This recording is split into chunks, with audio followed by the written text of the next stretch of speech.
This is another one of my videos on Alistair Parker's short introduction to the Second World War, this one dealing with the end of the war in Europe. It's the final section of Parker's chapter 13, D-Day and Victory in Europe. The first topic we need to talk about is the lack of internal opposition to Hitler's regime in Germany all the way through 1944 and well into 1945. As I mentioned in the previous video, 1944-45 saw a whole series of new campaigns and technologies which the Germans tried to employ to win the war, all of them ultimately ineffective. Although these various measures failed, Nazi propaganda was effective in convincing the people that success was achievable and support for Hitler within Germany was actually strengthened. The only serious attempt to overthrow Hitler on the 22nd of July 1944 by army officers able to see that Germany was losing the war, or who saw the Nazi regime as morally intolerable, had already failed. I should say, although Parker doesn't mention this, there were other schemes by various high-ranking German officers to kill Hitler. The briefcase bomb left by Colonel von Stauffenberg had wounded but not killed him, and the other conspirators had left prematurely to try to take control in Berlin, making it easy to identify and kill them. Thereafter, the army was closely supervised by the Nazis, and any dissent became even more perilous. This is Claus von Stauffenberg, who planted the bomb which almost killed Hitler. As the plotters' motives were unknown to the general public, the assassination attempt only increased support for Hitler, commonly thought of as a heroic leader sacrificing himself to secure Germany's future, whilst all unpopular aspects of the Nazi regime were blamed on his self-seeking associates.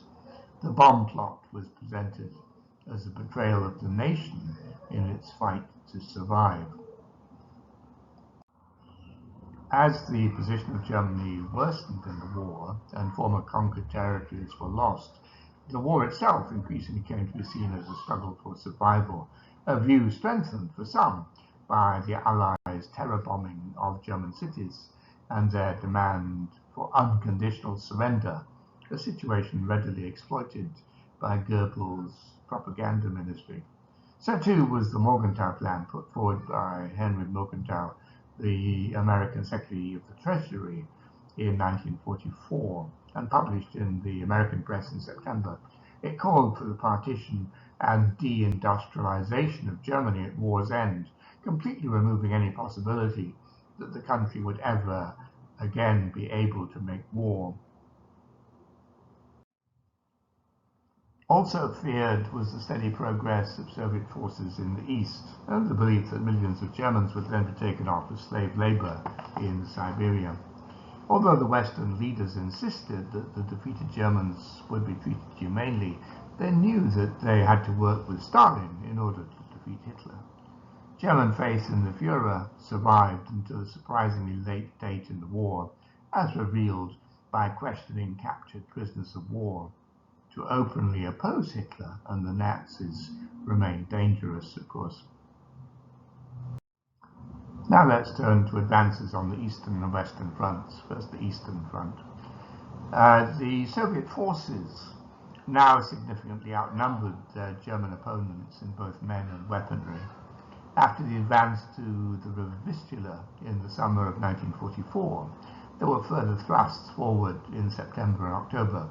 In the north, Estonia and most of Latvia, leaving a pocket of unsupplied Germans in the northwest, as well as an attack into East Prussia, which was rebuffed, and in Central Europe, a massive attack on Hungary, strongly defended by the Germans because of its oil fields. Then In January 1945, the advance through Poland by the Soviet troops was resumed. Hitler again wanted his armies to fight where they were, not to retreat to prepared positions in the rear as military leaders wanted to, seeking to exert his personal control of all movements down to the divisional level. Warsaw was finally taken by the Soviets in February 1945, and an advance made into eastern Germany, where after 300 miles, supply problems accentuated by poor roads and bad weather forced them to halt.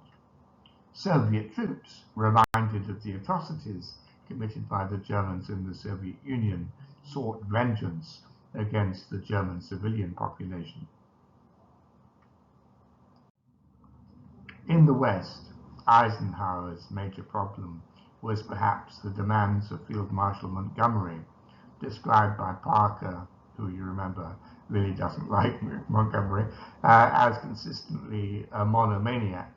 According to Montgomery, the war could be quickly ended by rapid forward thrusts under his direction, whereas Eisenhower favored a steady consolidation of control over all territories west of the Rhine, so as to secure a highly defensible position in case of another German counterattack, as well as a careful attention to the necessary logistics. The progress of Allied divisions depended on the ability to adequately supply them. For Montgomery, by contrast, Eisenhower was weak and knew nothing about war. Eisenhower's plan progressed satisfactorily, and between the 8th of February and the 21st of March, the west bank of the Rhine was secured at relatively little cost to the Allies, as Hitler had insisted that large numbers of German soldiers stay to the west of the river. About 250,000 were captured. Several bridgeheads were also secured or constructed. Finally, Montgomery, at the north of the Allied line, was given permission to cross, the assault beginning on the 23rd of March, and on the 28th of March they had broken through the German line. Meanwhile, the American forces advanced in the south. Eisenhower also decided that the main Allied thrust should be towards Leipzig and Dresden, rather than the symbolic prize of Berlin. Montgomery should drive to Hamburg and Lübeck in the north. Churchill protested that letting the Soviets take Berlin would bolster their arrogance and create political difficulties in the future.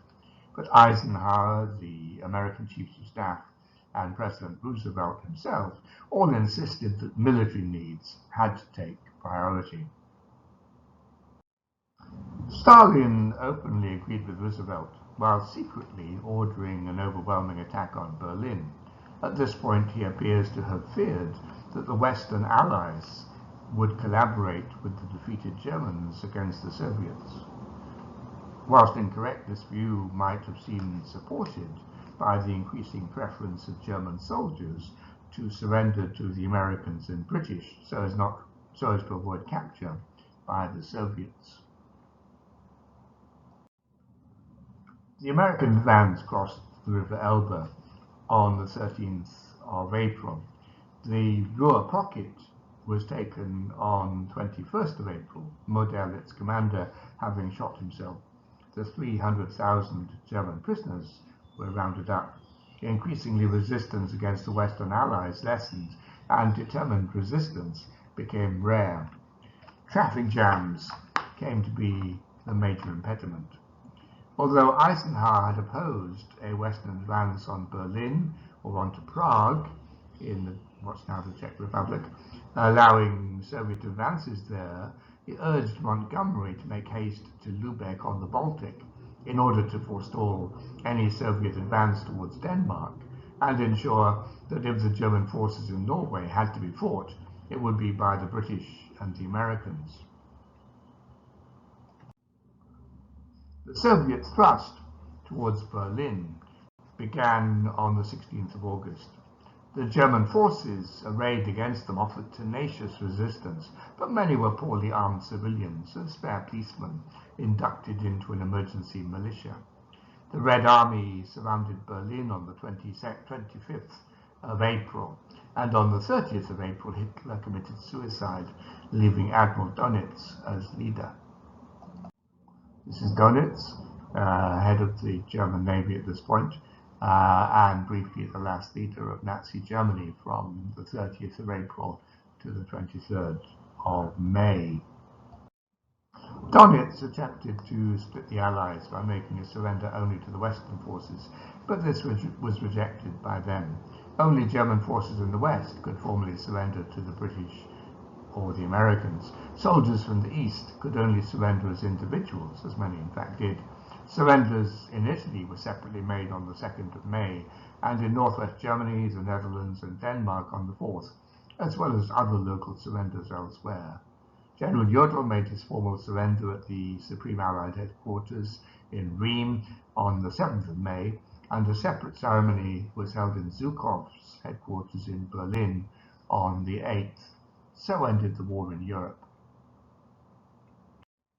As always, thank you very much for listening, and particular thanks to my patrons for their kind support and encouragement, without which I wouldn't be able to make these videos. You're very welcome to support my channel if you want to. Please do like, comment and share on the videos, it really does help. Subscribe if you want to be notified of future videos. I'll give Patreon and PayPal links below if you want to provide practical support. Next week, we'll talk about the defeat of Japan. Have a good day.